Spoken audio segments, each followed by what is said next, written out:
Hello everyone, welcome back to my YouTube channel victory biology classes. मैं आपका जेके प्रजापति। आज की इस वीडियो के माध्यम से मैं आपको मादा जनन अंग के बारे में जानकारी देने वाला हूं। इसके पहले के वीडियो में आप लोगों ने देखा था कि नर जनन अंग का सविस्तार पूर्वक अध्ययन देखा था। एक एक टॉपिक को हम लोगों ने कवर किया था मिलके।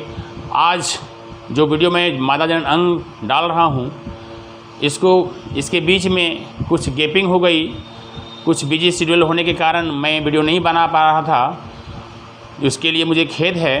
तो समय निकाल के अब मैं लगातार आपको एक एक करके वीडियो डालते रहूँगा, आप लोग देखते रहेंगे। कुछ बच्चों को कमेंट्स भी आया था और फ़ोन भी आया था, सर वीडियो अभी ब्रेक लग गया है।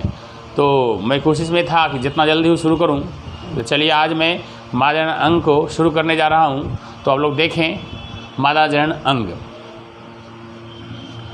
ये जो है ये क्लास 12 का ये पहला यूनिट का ये तीसरा अध्याय है। मादा जनन तंत्र, मादा जनन तंत्र जिसको बोलते हैं female reproductive system. Female reproductive system ये अध्याय 3 के अंतर्गत आता है। यूनिट 1 का ये क्लास 12 है। क्लास 12 का यूनिट 1 के अंतर्गत अध्याय 3 का ये मादा जनन तंत्र है। मैंने पहले तीसरा अध्याय का नाम ये मानव जनन के अंतर्गत हमने नर जनन अंग को पढ़ लिया था। अब आज हम मादा जनन अंग को पढ़ रहे हैं, ठीक है। तो फीमेल रिप्रोडक्टिव सिस्टम ये क्या होता है? इसके पहले हमने नर जनन में पढ़ा था, कुछ चर्चाएं फीमेल जनन तंत्र के बारे में मैंने आपको बताया था कि इसका प्राथमिक जो रिप्रोडक्टिव ऑर्गन कौन सा है, द्वितीयक कौन सा है ना। चर्चा फिर से आज करता हूँ, है ना, ताकि जो बच्चे उस वीडियो को नहीं देखे हैं तो मैं चाहूँगा कि पहले आप लोग वीडियो को देख लें, नर जनन अंग को पूरी तरह से देख लें, शुरू पार्ट से देख लें, अंत तक देख लें, उसके बाद मादा जनन अंग को भी देखते रहें, ठीक है। तो ये जो है मादा जनन तंत्र जो है इसके 2 पार्ट्स होते हैं। सबसे पहले आप समझते जाइएगा। एक आपको होता है प्राइमरी रिप्रोडक्टिव ऑर्गन, जिसको बोलते हैं हम प्राथमिक जनन अंग, ठीक है। इसके अंतर्गत ओनली 1 चीज़ आता है जिसका नाम है अंडाशय। और जब नर की बात करते हैं हम तो नर में आता था टेस्टिस, ठीक है, उसका प्राथमिक जनन अंग था। और महिलाओं में क्या होगा, मादा में क्या होगा, ओवरी, अंडाशय होगा, ठीक है। ओनली 1, ये 1 पेयर में रहता है, ठीक है।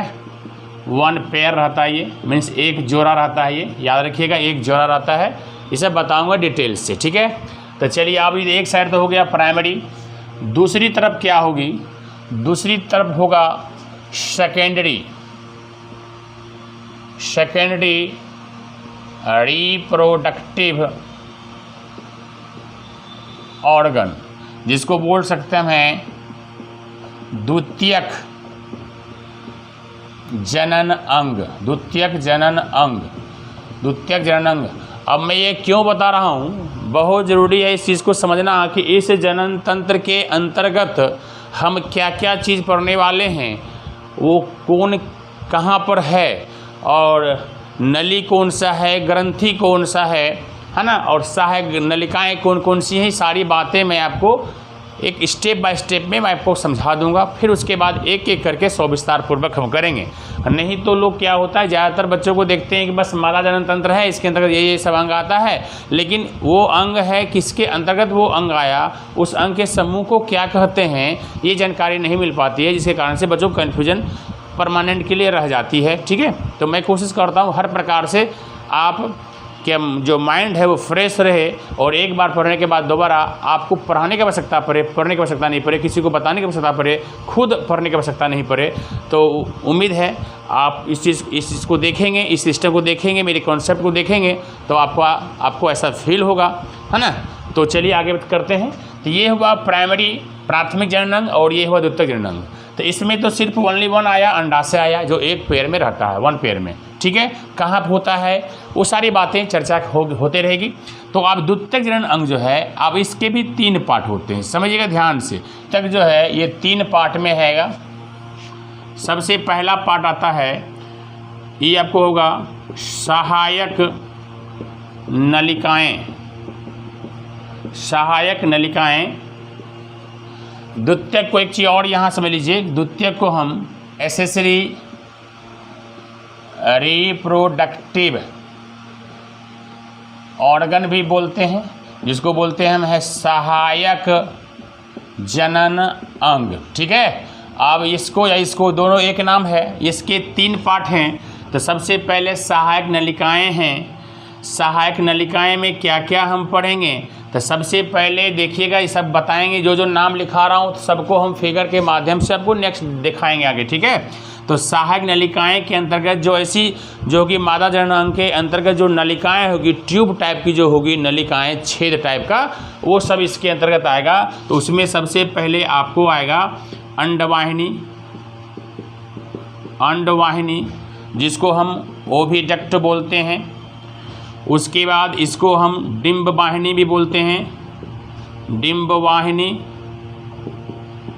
डिंब वाहिनी भी बोलते हैं, ठीक है। फैलोपियन ट्यूब भी बोलते हैं, फैलोपियन ट्यूब, ठीक है। ये सब एक ही है, ठीक है। ये सब क्या है, सब एक ही है। और उसके बाद दूसरा जो है आपको गर्भाशय, जिसको हम यूटेरस बोलते हैं, ठीक है, यूटेरस बोलते हैं। इसको हम बच्चेदानी भी कहते हैं, बच्चेदानी, जिसको ओम्ब बोलते हैं। ये सब एक ही है ना, जानकारी रखना जरूरी है आप लोगों को, ठीक है। तीसरा जो आता है, ये आता है योनि, जिसको हम भेजिना बोलते हैं, ठीक है। ये तीनों जो है, ये तीनों हो गया आपका सहायक नलिकाएं हो गई।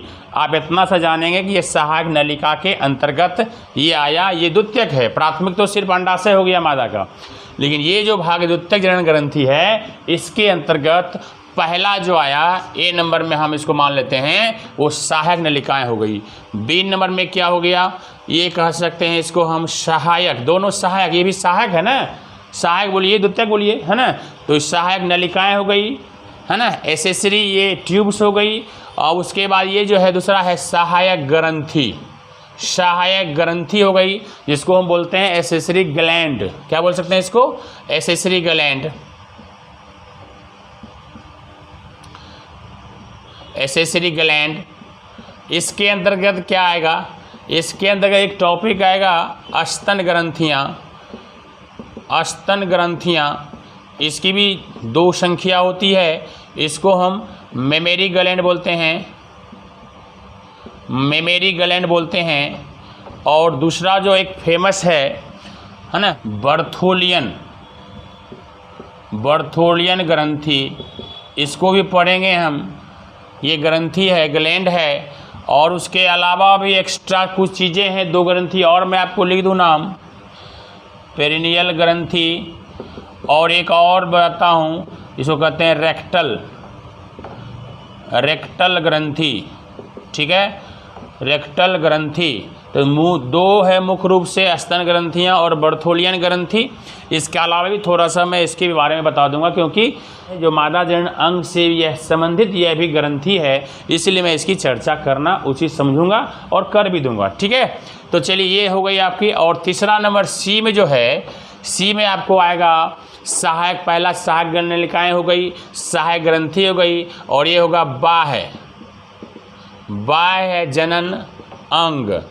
ये बाह्य जनन अंग, ठीक है। बाह्य जनन अंग के अंदर है एक्सटर्नल रिप्रोडक्टिव ऑर्गन। इसके अंतर्गत ओनली 1 आएगा, आपको आएगा भग, जिसको बोलते हैं वल्वा, है ना। ये पढ़ेंगे हम ठीक है। ये बाह्य ज्ञानेंद्रियाँ हैं, जिस तरह से उसके स्क्रोटम थे, है ना, उसी तरह से नर में, इसी तरह से ये मादा में क्या होगा, बाह्य जनन ग्रंथियाँ आएगी, है ना, भग आएगा, भलवा उसको बोलते हैं। इसके अंतर्गत क्या क्या आएगा, लेबिया मेजोरा, लेबिया माइनोरा, ये क्लाइटोरिस, सारी चीज़ इसके अंतर्गत आएगा। अभी आप लोगों ने क्या देखा कि मादा जनन तंत्र जो है वो 2 प्रकार में बटा हुआ होता है, एक प्राइमरी में और एक सेकेंडरी में। तो प्राइमरी में आ गया अंडाशय, जो एक जोड़ा होता है, कहाँ पे होता है, किस तरह से होता है, मैं आपको फिगर के माध्यम से आपको दिखाऊंगा, ठीक है। उसके बाद दूसरा होता है सेकेंडरी रिप्रोडक्टिव जो ऑर्गन, इसको हम बोल सकते हैं हिंदी में द्वितीयक जनन अंग, और या इसको हम एसेसरी जो रिप्रोडक्टिव ऑर्गन या सहायक जनन अंग भी कह सकते हैं। अब इसमें जो होता है, हम इसका एक साथ सबका इसका सबका नाम, इस सबका नाम दे के लिख सकते हैं कि चलो सेकेंडरी भी ये सब आ गया, वैसा भी कर सकते हैं, कोई दिक्कत नहीं है, बहुत सारे लोग करते भी हैं। लेकिन वहाँ पर ये होती है कि ये जो सहायक नलिकाएँ के अंतर्गत कौन कौन अंग है, अंग सब उतना ही है, सहायक नलिका ग्रंथियाँ के अंतर्गत कौन कौन ये सब अंग आते हैं।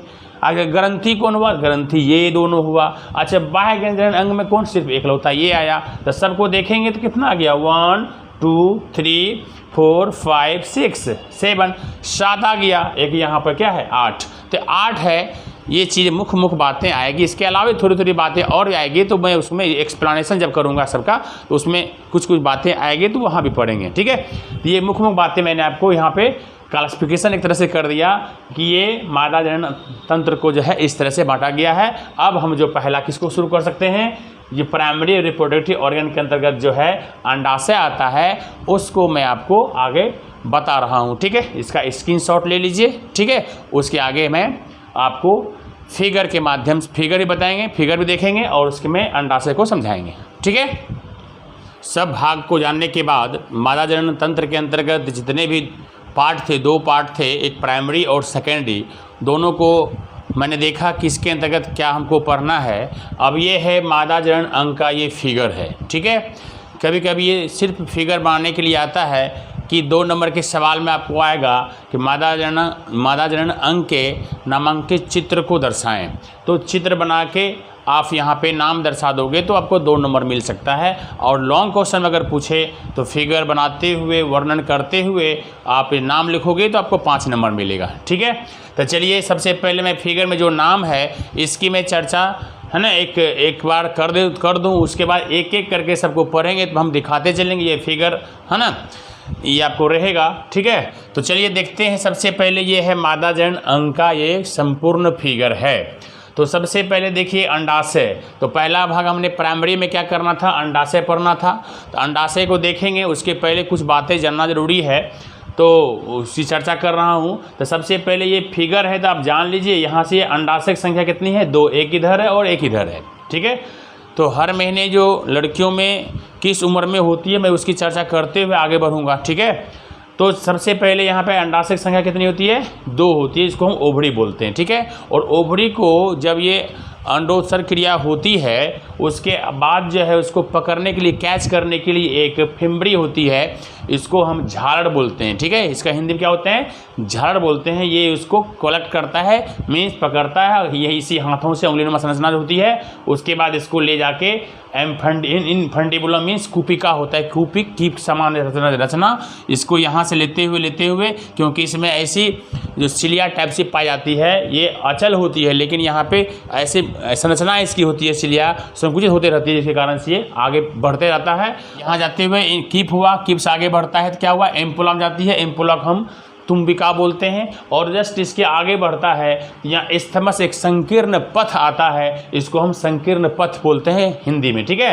अब यहीं पे इसके बीच में यहाँ जो होता है, जब यहाँ ये अंडाशय पहुँच जाता है, जब इस ओवरी से अंडोत्सर्ग क्रिया होती है, सारी प्रक्रिया बताऊँगा, यहाँ जब पहुँच जाती है ना, तो यहीं पे फर्टिलाइजेशन क्रिया होगी। यहाँ से शुक्राणु जब पहुँचेगा तो सारी जब बातें बताएंगे।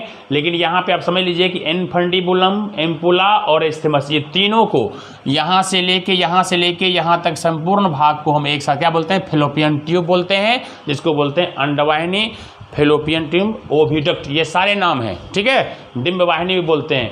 तो कहने मतलब क्या, फैलोपियन ट्यूब क्या हुआ, आइस्थमस, एम्पुला और इन्फंडिबुलम, ये तीनों के समूह को बोलते हैं, है ना, फैलोपियन ट्यूब। तो कोई पूछे आपको, एक सवाल भी बनता है कि मादा जनन अंग जो है या ऐसे मानव में निषेचन क्रिया कहाँ होती है, तो बोलिएगा फैलोपियन ट्यूब में होता है। तो फैलोपियन ट्यूब के किस भाग में होता है, तो इस्थमस और एम्पुला के बीच में, यहीं पे फर्टिलाइजेशन क्रिया होगी। कैसे होगी बताऊंगा उसको भी, ठीक है। तो ये जान लीजिएगा फैलोपियन ट्यूब में होता है। तो फैलोपियन ट्यूब सवाल इतना ही आता है, लेकिन अगर उससे पूछे कि कहाँ पे फैलोपियन ट्यूब के किस पार्ट में, किस भाग में, तो एम्पुला और एस्थमस के मध्य में होता है। पहले के किताब एनसीईआरटी में दिया हुआ था कि एम्पुला में, है ना, फैलोपियन ट्यूब के एम्पुला में जो है निषेचन क्रिया, फर्टिलाइजेशन क्रिया होती है, लेकिन नए नए बुकों में चर्चा कर दिया है ये दोनों के मध्य में, जंक्शन पॉइंट में, इस्थमस और एम्पुला के जंक्शन पॉइंट में फर्टिलाइजेशन क्रिया होती है।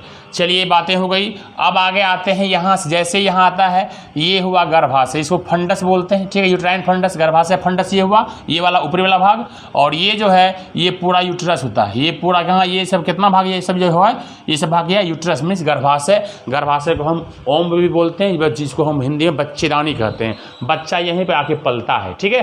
कैसे पलता है, कैसे कैसे आता है, सारी प्रक्रिया हम देखेंगे लगातार, है ना, एक एक करके। तो ये गर्भाशय इसको बोलेंगे, इसको हम बच्चेदानी भी बोलते हैं, इसको अंग्रेजी हो जाएगा ओम्ब, ठीक है। जब डिटेल से सबको जब बताऊंगा और वहाँ पे सर्वनाम लिखेंगे। तो चलिए आगे यहाँ पे जो है ठीक इसी प्रकार से यहाँ पे लेंगे, ये भी अंडाशय हो गया, है ना, ये भी फिम्बरी हो गया, स्थमा, ये इन्फंडिबुलम हो गया, एम्पुला हो गया, स्थमस हो गया, है ना, स्थमस हो गया, उसके बाद फिर ये अंडाशय, ये गर्भाशय हो गया। तो अब यहाँ जब बात आती है, ये जो गर्भाशय है, ये जो अंडाशय है, और ये क्या है, गर्भाशय का पार्ट है। तो गर्भाशय पार्ट और अंडाशय में जो जिससे जुड़ा हुआ होता है उस भाग को बोलते हैं ओवेरियन लिगामेंट्स, ठीक है। अंडाशयी इसको बोलते हैं अंडाशयी स्नायु, ठीक है। अब जिसका हिंदी सबको मैं बता ही दिया हूँ, फिर उसके बाद एक एक करके पढ़ाऊंगा तो वहाँ पे हिंदी इंग्लिश लिखेंगे, ठीक है। ऐसे हिंदी बता दिया हूँ, ठीक है सबका। चलिए आगे हम यहाँ शुरू किए थे, अब मैं बात करता हूँ थोड़ा सा नीचे की ओर। ये सर्विकल कैनाल है, ये गर्भाशयी गुहा है, ठीक है, और ये है ग्रीवा, इसको बोलते हैं सर्विक्स। यहाँ ये वाला भाग हुआ, ये वाला जो भाग होता है इसको सर्विक्स कैनाल बोलते हैं, और नीचे वाला भाग जो ये सब होता है इसको बोलते हैं भेजिना, इसको बोलते हैं योनि बोलते हैं, ठीक है। ये सारी बातें चर्चा करेंगे। अब जो गर्भाशय, ये संपूर्ण भाई गर्भाशय हुआ, है ना, गर्भाशय के तीन पार्ट, तीन स्तर से बना हुआ होता है। देखिए कौन कौन स्तर, सबसे पहला ये हो गया, उसके बाद ये मांसल भाग हुआ, ये मांसल पेशीय भाग होता है, उसको बोलते हैं मायोमेटेरियम, और ये लोग फर्स्ट जो पहली कवर होती है उसको बोलते हैं पेरीमेटेरियम, और ये जो संकुचित रुमा रचना होती है इस तरह से घुमा हुआ रचना, इसको बोलते हैं हम इंडोमेटेरियम। ये अंत स्तर है, गर्भाशयी अंत स्तर है, यहीं पे पूरा फंक्शन आपका बहुत सारा काम होगा, तो इसको भूलिएगा नहीं। इंडोमेटेरियम, मायोमेटेरियम ये, और ये है आपको पेरीमेटेरियम, ये तीनों किसके अंग हैं, ये गर्भाशयी अंग हैं। ये सबकी चर्चाएँ हो गई, है ना। और उसके अलावा डिटेल से जब बताएंगे तो सबसे पहले मादा जनन अंग जो तंत्र भी लिखे थे उसके अंतर्गत अंग भी आया था, मैंने इसके पहले के पॉइंट में बता चुका हूँ। अब हमको चर्चा करना है कि प्राइमरी जनन अंग जो होता है मादा का, वो होता है अंडाशय। अंडा जिसकी संख्या 2 होती है, एक इधर होती है। इसको पढ़ने से पहले हम देखेंगे कि ये स्टार्टिंग कब होती है, महिलाओं में यौवना आरंभ कब आती है। देखिए ध्यान से, तो यहाँ पे हम कर सकते हैं पुबर्टी इन फीमेल, ठीक है। महिलाओं में यौवनारंभ, ठीक है।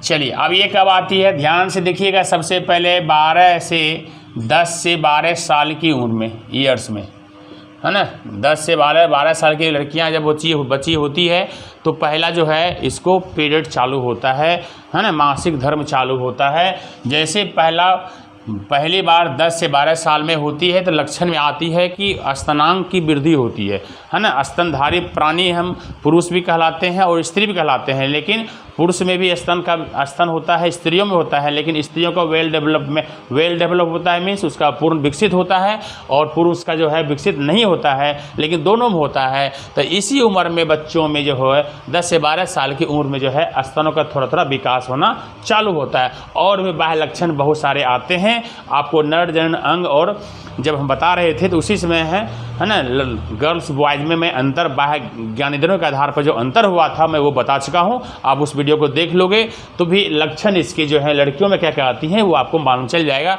मैं सिर्फ अभी थोड़ा चर्चा कर रहा हूँ कि 10 से 12 वर्ष की उम्र में थोड़ी सी जो क्या होती है, स्तनों का विकास होता है और मासिक धर्म चालू होता है। जैसे चालू होता है उस क्रिया को जो होती है उस क्रिया को हम बोलते हैं रजोदर्शन। रजोदर्शन, जिसको हम अंग्रेजी में बोलते हैं मीनार्क। क्या बोलते हैं? मीनार्क। मीन्स किसी बच्चों में जब पहली बार यह क्रिया होती है, पीरियड चालू होता है, ब्लड का स्राव होता है योनि मार्ग के द्वारा, तो उसको हम रजोदर्शन बोलते हैं। एक सवाल यहाँ बनता है, आप इसको सीख लो, ठीक है। और अंग्रेजी में मीनार्क बोलते हैं। और यह प्रक्रिया जो होती है, जैसे 10 से बार शुरुआत हुआ तो ये आगे बढ़ते जाती है, लगातार क्या होती है, होते जाती है। तो ये चलती है कब? तो आपको 45 से 50 ईयर्स तक चलती है, ठीक है। महिलाओं में कब चलती है? 45 से 50 वर्ष तक यह क्रिया होते रहती है। इसी बीच में है ना अंडोत्सर्ग करती है प्रत्येक महीना, सब बताऊंगा आपको। तो 45 से 50 तक रहती है, उसके बाद ये बंद हो जाती है। जब ये बंद हो जाती है, हाँ, फिर के बाद क्या होती है? ये बंद हो जाती है ना। जब बंद होती है तो यह क्रिया क्या कहलाती है? रजो निवृत्ति। क्या कहलाती है? रजो निवृत्ति। इसको बोलते हैं मीना पाउच बोलते हैं, ठीक है। अंग्रेजी में, हिंदी हो गया रजो निवृत्ति। मैं जब स्टार्ट होता है तो इसको रजोदर्शन बोलते हैं, और ये खत्म होता है तो क्या बोलते हैं? इसको रजो निवृत्ति बोलते हैं। और जब ये स्टार्ट होता है तो होना इसको रजोदर्शन बोलते हैं, लेकिन यह क्रिया क्या होती है? प्रत्येक 28 दिनों में होती रहती है ना। 28 या 29 दिन में रिपीट होती है। मोस्टली एवरेज की बात करते हैं तो 28 दिन में ये रिपीट होता है, ठीक है। किसी में 2700-2800 होता है, ये बड़ी के ऊपर डिपेंड करता है, लेकिन 28 एवरेज में 28 दिन का माना जाता है। ये लगभग महीना हो जाता है, इसीलिए इसको हम क्या बोलते हैं? मासिक धर्म भी कह सकते हैं। क्या बोलते हैं इसको? मासिक धर्म, मासिक चक्र, है ना। मासिक धर्म कहेंगे, या आत्र चक्र इसको बोलेंगे, आत्र चक्र, ठीक है। मेंस्ट्रुएशन साइकिल, शॉर्ट में इसको MC बोलते हैं, पीरियड, है ना। मेंस्ट्रुएशन साइकिल ये अंग्रेजी इसका हुआ। ये सारे नाम आते हैं जब ये स्टार्ट होता है। मासिक धर्म क्यों हुआ? क्योंकि यह लगभग महीने में रिपीट होता है, इसलिए मासिक धर्म होते हैं। पहली बार हुआ तो इसलिए रजो दर्शन, बच्चों को उससे दर्शन हो गया, है ना। तो थोड़ा सा चकित हो जाता है, परेशान हो जाती है, तो अपने सीनियरों से पूछने के बाद जानकारी उसको मिलती है कि नेचुरल तरीका है, ऐसा होता है, सबको होता है, ठीक है। तो चलिए ये बातें हो गई। उसके बाद ये मासिक धर्म क्यों कहेंगे? क्योंकि ये लगभग महीने के बाद रिपीट होता है, इसलिए मासिक धर्म हुआ। और आत्र चक्र क्यों कहते हैं इसको? क्योंकि ये चक्र हमेशा घूमते रहता है, हर महीने ये होते रहता है, इसलिए हम इसको मेंस्ट्रुएशन साइकिल, आत्र चक्र भी कहते हैं। उम्मीद है आप समझ गए। इसी चक्र के दौरान जब ये 45-50 तक ऐसा होते रहता है, तो पूरे जीवन काल में जो महिलाएं हैं, कब से शुरुआत किया? मान लो 12 साल से शुरुआत किया, किसी में 13-14 भी हो जाता है, ठीक है। तो और 45-50 तक रहा, तो 33-34 जो है, 34-35 साल जो है ये अंडोत्सर्ग किया प्रत्येक महीना एक। तो इसी बीच में एक सवाल 2018 के, है ना, फाइनल एग्जाम में +2 में आया था कि एक महिला अपने पूरे जीवन काल में कितने अंडे दे सकती है? अंडे देती है तो 400, है ना। पूरे जीवन काल कब हुआ? मीन्स इस यहाँ से शुरुआत हुआ और यहाँ ख़त्म हो गया। 55-60 साल की महिलाएं माँ नहीं बन सकती हैं, लेकिन पुरुष में वो पावर होता है, अगर स्वस्थ रहेगा वो 80 साल 70 साल का भी पुरुष जो है वो पिता बन सकता है, ठीक है। क्योंकि उसमें टेस्टोस्टेरोन हार्मोन जो है बनते रहता है। लेकिन महिलाओं में जो है वो हार्मोन जो बताऊँगा, मादा हार्मोन, है ना, एस्ट्रोजन और प्रोजेस्टेरोन जो है वो हार्मोन बंद हो जाता है, ठीक है। जानकारी में ले लेता हूँ उसको भी। तो ये जो है मैं बता रहा था, ये पूरे जीवन काल में, मैंने पूरे जीवन काल में, है ना, महिलाएं पूरे जीवन काल में कितना अंडे देती है? 400 अंडे। यहाँ क्या रखिएगा? 400 अंडे देती है। तो 400 अंडे देती है, प्रत्येक महीना एक अंडा होता है, तो पूरे जीवन काल में लगभग 35-36 साल जो इनका चक्र चलता है, सबको एवरेज निकालते हैं तो 400 आपको दिया हुआ है। अब 400 ही लिखिएगा एवरेज में, ठीक है। ये सवाल आया हुआ 2018 के फाइनल एग्जाम में, आप क्वेश्चन बैंक जाके देख सकते हो तो मालूम चल जाएगी कि मैं जो बता रहा हूँ वो सही है या गलत है, ठीक है। चलिए ये सवाल हो गई। और उसके बाद इसी दौरान जो चक्र, इसको डिटेल से मैं बताऊंगा, तत्काल मैं अभी झलक दिखा रहा हूँ, है ना, कि ये इस तरह से होता है। तो एक एक कैसे कैसे एवोल्यूशन होती है वो बताऊंगा। तो जैसे मासिक धर्म यहाँ हुआ, है ना, 28 दिन पूरा, 28 दिन पूरने के बाद जो है क्या होता है, ये 14वां दिन होता है। 14वें दिन मासिक धर्म के 14वें दिन जो होता है वो ओपन अंडोत्सर्ग क्रिया होती है, ठीक है। 14वें दिन जो होती है अंडोत्सर्ग क्रिया होती है, और अंडोत्सर्ग क्रिया होती है तो क्या होता है, उसमें अंडा बनता है। क्या बनता है? अंडा। इसी अंडा को हम बोलते हैं मादा युग्मक, ठीक है। मादा क्या बोलते हैं? Male female gamete. क्या बोलते हैं इसको? Female gamete. फीमेल गेमिट क्यों क्या बोलते हैं फीमेल गेमिट को? मादा युग्मक। और इसी को है अंडा को बोला जाता है, ठीक है। ये किस क्रिया के द्वारा होता है? अंडोत्सर्ग कहलाती है। मैंने अंडा बनना क्रिया क्या कहलाया? ऐसे ले लीजिए, 14वें दिन क्या होता है? अंडा का निर्माण होता है। और ये क्या होती है? ये संपूर्ण क्रिया अंडोत्सर्ग कहलाती है।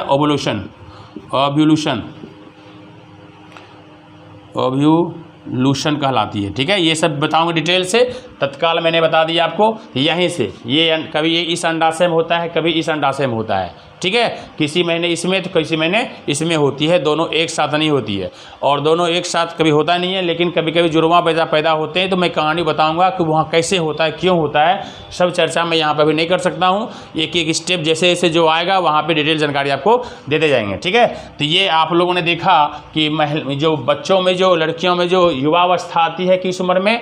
10 से 12 में आती है। और पीरियड चालू होती है, इसको रजोदर्शन बोलते हैं या अंग्रेजी मीनार्स बोलते हैं। और ये चालू होता है 45 से 50 तक, उसके बाद बंद हो जाती है, वह क्रिया रजोनिवृत्ति कहलाती है। और इसको अंग्रेजी बोलते हैं मेनोपॉज बोलते हैं। और ये जीवन यहाँ से यहाँ तक जो चक्र चलता है, प्रत्येक महीना जो पीरियड्स चालू होता है उसमें एक अंडे का उत्सर्ग होता है। उसी अंडे से शुक्राणु जब लड़ जाता है इत्तेफाक से, है ना, एक सही टाइम में, तो महिलाएं प्रेग्नेंट होती है, ठीक है। तो वो सारी प्रक्रिया बताऊंगा, प्रेग्नेंट कब होती है कब नहीं होती है, ठीक है, सारी बातें चर्चा करेंगे। लेकिन ये बीच में जो एक सवाल बनता है, इस यहाँ से लेके यहाँ तक में जो अंडोत्सर्ग किया तो कितना किया लाइफ में? तो 400 अंडे को किया। उसके बाद ये रिपीट जो महीना कब दिन होता है? लगभग 28 से 29 दिन का होता है रिपीट। इसीलिए क्योंकि महीना होता है 30 दिन का, 31 दिन का। और इसीलिए बच्चों में अगर टाइमली आगे पीछे हो जाए, समय पहले 2 तारीख, फिर 4 तारीख, फिर 1 तारीख, अगर ऐसा पीछे आगे पीछे हो जाए तो घबराने की आवश्यकता नहीं है, क्योंकि महीना होता है 30 का, 31 का, ये रिपीट होता है 28 दिन में ही। इसलिए ये चेंजिंग होते रहता है, 2-4 दिन का कोई फर्क नहीं पड़ता है, उससे घबराने की बातें नहीं है, ठीक है। तो चलिए आगे देखते हैं। ये ही बातें हो गई मासिक धर्म क्यों कहेंगे, आज जब क्यों कहेंगे। आज जब एक टॉपिक आएगा, पूरा लॉन्ग क्वेश्चन आएगा ये सब, ठीक है, मासिक धर्म को डिटेल्स उसमें बताएंगे कौन कौन से हार्मोन होते हैं। एक और बात आती है, ये जो चक्र जब चलता है महिलाओं में, बच्चों में, ये 10 से 12 उम्र में, तो कौन से हार्मोन उसमें बनना चालू होता है, किसके बदौलत ऐसा होता है? बचपन में नहीं होती है, लेकिन इस उम्र में आके होना शुरू हो जाता है, तो उसके बॉडी में एक हार्मोन स्रावित होती है, हार्मोन का विकास होता है। इसके जैसे इसके पहले जो नर बताया था टेस्टोस्टेरोन हार्मोन, तो इसमें भी होता है मादा हार्मोन जो है, 2 हार्मोन है मादा हार्मोन, ठीक है। तो उसका मैं नाम लेता हूँ, है ना, वो हार्मोन के वजह से ही होता है। तो कौन से हार्मोन निकलते हैं? तो 2 हार्मोन है, एक है प्रोजेस्टेरोन और एक है एस्ट्रोजन। ये 2 हार्मोन है, ये मादा हार्मोन का। तो कोई पूछ दे मादा हार्मोन का नाम बताओ जिसके कारण से क्रियाएं चालू होती हैं, तो वो नाम है प्रोजेस्टेरोन है और ऑस्ट्रोजन है। ऑस्ट्रोजन और प्रोजेस्टेरोन, उसको ए से भी लोग लिखता है, कहीं ओ से भी लिखता है, तो घबराइएगा नहीं, ठीक है। अब हम आपको शुरुआत कर सकते हैं कि मादा जनन अंग के अंतर्गत जो प्राथमिक जनन अंग होगा वह अंडाशय से स्टार्ट करेंगे, ठीक है। अंडाशय में अब स्टार्ट करूंगा, लेकिन वीडियो लंबा ज़्यादा हो जाएगा, तो आप इसका स्क्रीनशॉट ले लें। और नेक्स्ट वीडियो में मैं आपको अंडाशय जो प्राथमिक जनन अंग होता है उसके बारे में सविस्तार पूर्वक अध्ययन करेंगे। आप लोग उसको जरूर देखेंगे। तो आज जो वीडियो मैं आपको दिया, आप लोगों ने मादा जनन अंग के बारे में बहुत कुछ जानकारी आपको मिला होगा, है ना। तो उसको आप लोग सीखे होंगे। निश्चित रूप से आप इसको देखें, पढ़ें और ऑब्जेक्टिव क्वेश्चन सिर्फ फाइंड करके आप तैयार करें। आपको इससे समझ जो भी बातें आएगी आराम से आप बना सकते हो, इसमें किसी प्रकार की दिक्कतें नहीं होगी। फिर भी कुछ आपको लगे, कन्फ्यूजन लगे, तो आप कमेंट्स के द्वारा बता के मुझसे आप राय ले सकते हैं, आप मुझसे डिस्कस कर सकते हैं। ठीक है, तो ओके, अब नेक्स्ट वीडियो मिलते हैं अंडाशय को लेके डिटेल से। तब तक गुड बाय, जय हिंद।